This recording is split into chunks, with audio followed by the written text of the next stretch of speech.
मैं अपनी बातें हे ईश्वर ओम आपसे प्रारंभ करता हूँ।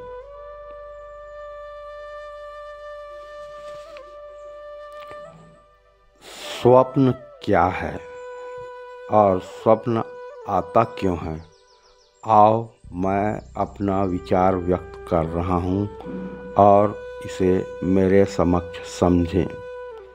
जब हम सोए रहते हैं तो हमारा शरीर स्थिर रहता है और हमारा बुद्धि भी स्थिर रहता है, पर बुद्धि के अंदर मन, चित्त, अचेतन मस्तिष्क में बहुत सी बातें संचित रहती है।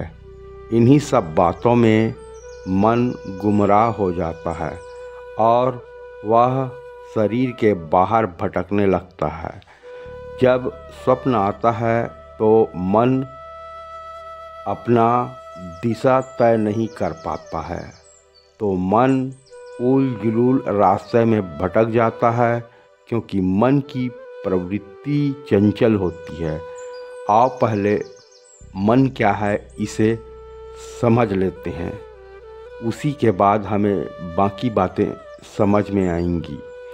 मन, जैसे मैं एक बार दिल्ली गया हूँ तो मैं या आप दोबारा सोचते हैं तो हमें पुनः दिल्ली का पूरा नक्शा दिखाई देने लगता है। पर आप दिल्ली नहीं गए, आपका शरीर तो यहीं है, तो आपने देखा वह मन देखा, क्योंकि आप गए नहीं, गया कौन? मन। इसलिए यह कहा जाता है कि मन की गति सबसे ज़्यादा होती है। कई स्वप्न ऐसे होते हैं जो पुनर्जन्म का होता है। वह हमारे माता पिता के डीएनए के माध्यम से हमारे शरीर में स्थानांतरित होता है।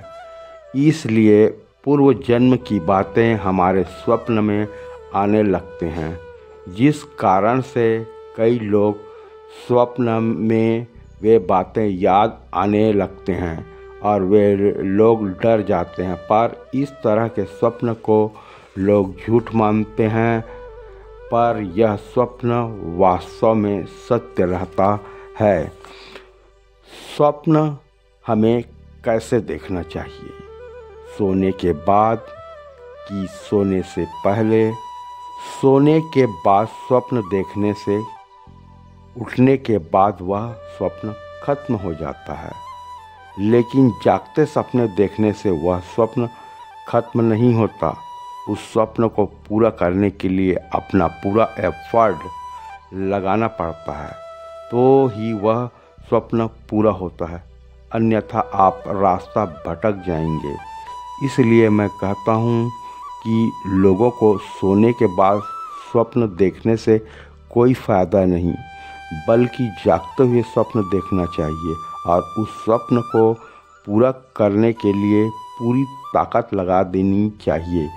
तभी आप सफल हो सकते हैं, अन्यथा आप अपने रास्ते से भटक जाएंगे।